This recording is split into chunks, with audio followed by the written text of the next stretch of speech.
did it take technology to reach 50 million users? For radio, it took about 38 years. TV, about 13. Internet, about 4 years.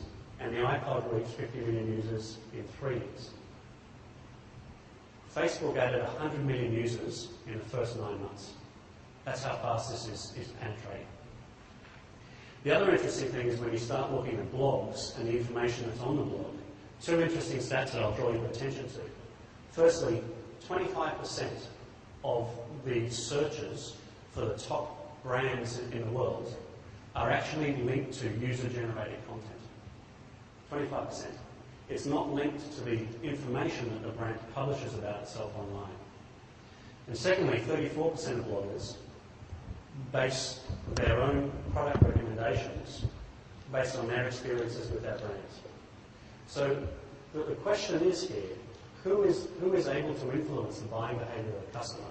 Is it me as a brand, or is it the intermediary, such as the blogger or the social network, that's really driving this sort of activity? So there's an ancient Chinese proverb which is called "talk doesn't cook rice," and kind of a strange one to kind of put on the table, but I think it's really, to use a Western expression, the question is show me the money. What is it that this is fundamentally about? So I'll give you a couple of examples as to what this is about. One of the interesting case studies which gets talked about is a company called Zopa. Zopa is a peer-to-peer lending institution. The peer-to-peer lending market in the US is about $100 million this year.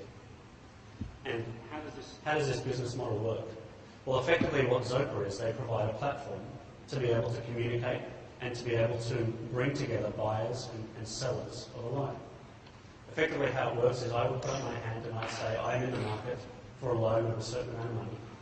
And certain lenders will come together and they will bid on being able to provide me that loan, and we'll negotiate around the interest rate and so forth. How does Zopa make money? Well, they charge borrowers a fee, and they charge them a percentage commission.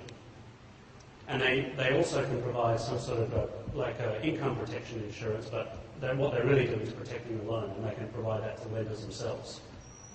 Now, what's interesting about this is the way that these companies position themselves is they position themselves as being anti-bank. And if you look at down the bottom of the screen, this is taken right off their website. Banks have huge overheads, thousands of employees to pay, hundreds of branches to feng shui, and countless fat cats to feed. And they take far more than their fair share of people's money. Last year, the Big Five reported combined profits of over $30 billion.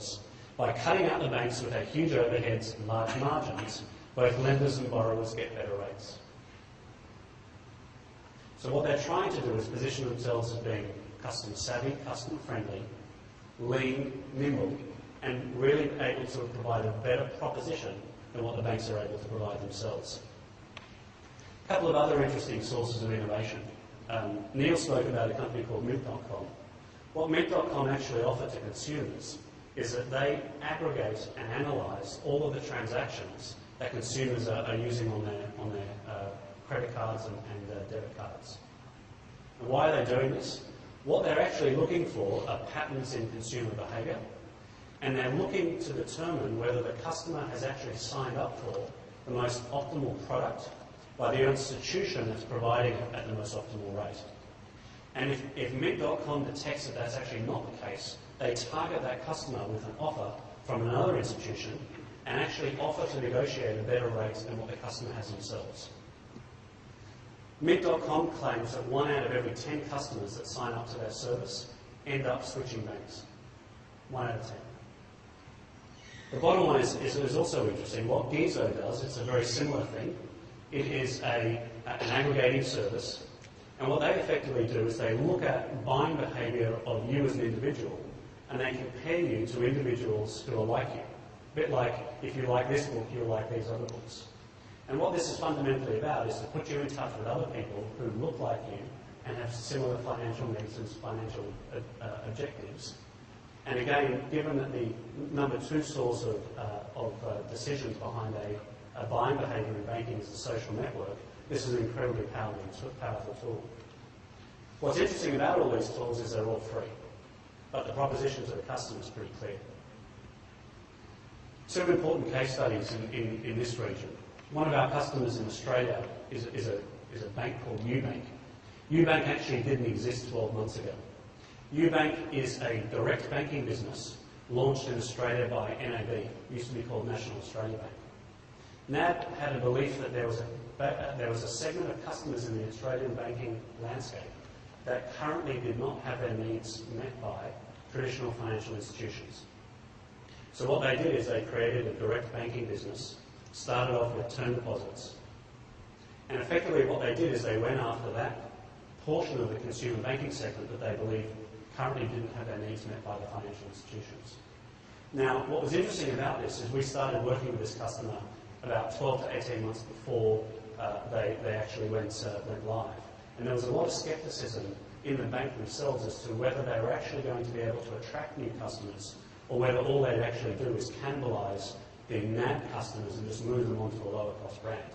In effect, what happened is the majority of customers that signed up for UBank were net new customers to NAB. Net new customers. How did they leverage social media? Before they launched the UBank brand, they put into the marketplace YouTube videos. They created a Facebook page, they created a Twitter page, and they generated a huge amount of momentum around the brand before any traditional advertising had actually taken place and before they'd actually launched the brand publicly in the Australian marketplace.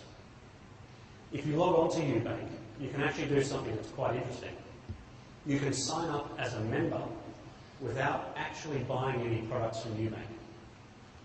So why does UBank want you to do that? Well, if I sign up as a member, then I'm now part of the community.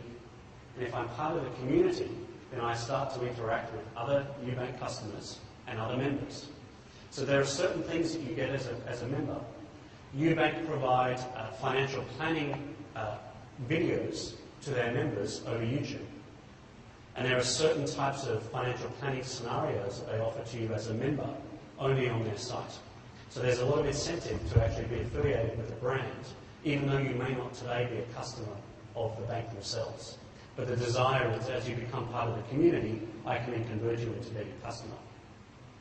They offer Skype as a 24/7 call centre mechanism for customers to call into the call centre even without using a traditional phone. So you can just simply Skype into UBank and you can have your customer service issues dealt with. The final thing which is also very interesting about UBank is UBank have recently been applauded in the Australian banking sector by being the only bank that's able to have an end-to-end application process in Australia where you can effectively create a term deposit as a brand new customer of UBank in under 5 minutes. And you can do that without having to go into a branch and do your 100-point proof of identification. So what UBank does is they leverage off the fact that you have a bank account with some other institution, and therefore a lot of the KYC is taken care of by virtue of that fact. But literally within 5 minutes of logging on, I can have transferred my money from my established account into my UBank account. I have a login ID presented to me for their internet running. Less than 5 minutes. The second case study is a bank in Japan called Jibun Bank. Jibun Bank is one of those institutions you a few years ago. Jibun Bank is a merger of two organizations. Mitsubishi UFJ, which is a large commercial bank in Japan, and KDDI, which is one of the largest telco providers in Japan. These two companies came together because there was a bank which was by tradition. And the reason for that